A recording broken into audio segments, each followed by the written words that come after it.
In this video, we are going to explore workspaces. Remember, that is what I promised last time, and this is where we left.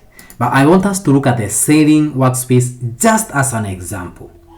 Let me show you exactly what happens here. This you're looking at is the selling workspace. Every workspace is divided into sections that group related tasks together. What do I mean by that? Look at this. This is the selling. So here you have a number of links that are related to each other. Then here you have the point of sale, which again are related to each other. Let me scroll down a bit and you see what we are calling here the settings. These are the settings that go into the selling module. If I go to buying module, you see a similar thing. But here you can see there is even more. There is a supplier, which again groups things that are related to the supplier. So when you look at this, for example, buying, you see the links that are related to the buying process, from the material request to probably a purchase order, and then the purchase invoice, and the request for quotation, and finally supplier quotation. So settings, again, of course, that's next to obvious. It's where you do your daily settings of their work. So when you're navigating these workspaces, you're going to find things like masters. Masters, I think it's going to be probably somewhere in accounting. You see this reports and masters. Masters are ideally the data that does not change every day.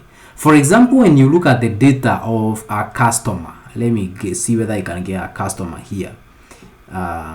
Even for example, when we look at the company, the data of the company does not keep changing every single day.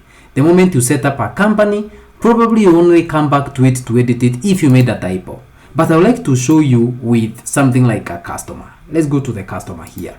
The moment you save your customers, I don't have anyone here, but if you save customers here, rarely are you going to keep coming back to customers to change them.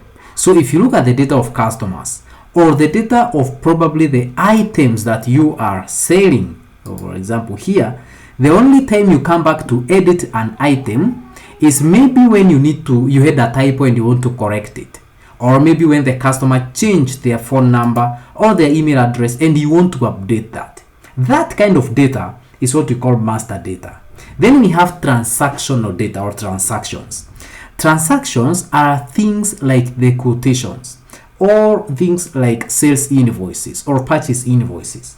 That is where daily work happens. Quotations, sales orders, delivery notes. Every day you go to work, that is what you're going to be doing. You need a customer. There's a customer who needs a sales invoice. You have somebody who needs a quotation, and so on and so forth. That is what is called transactional data, right? And then of course we have reports. We saw reports here. For example, if you go to the accounting dashboard, you can see all these are reports, and the reports are basically insights. All right, like when you say I want to see the sales analysis, that is a report, or an item-wise sales history. How are the items selling per item, probably in the last 1 week? That is a report.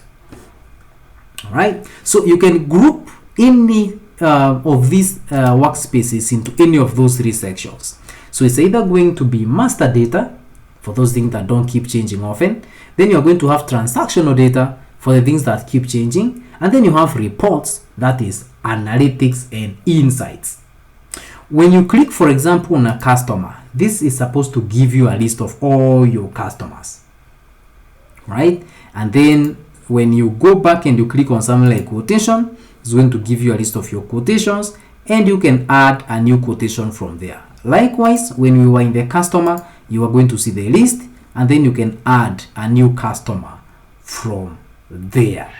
All right, so these are existing customers, and then this button is supposed to help you add new customers. So a workspace, we can summarize that as an organized area where everything you need in that part of the business resides. So for example, if you click on the selling, this is the workspace that contains everything that you need in the selling module. In the next video, we'll look at menus and the global search.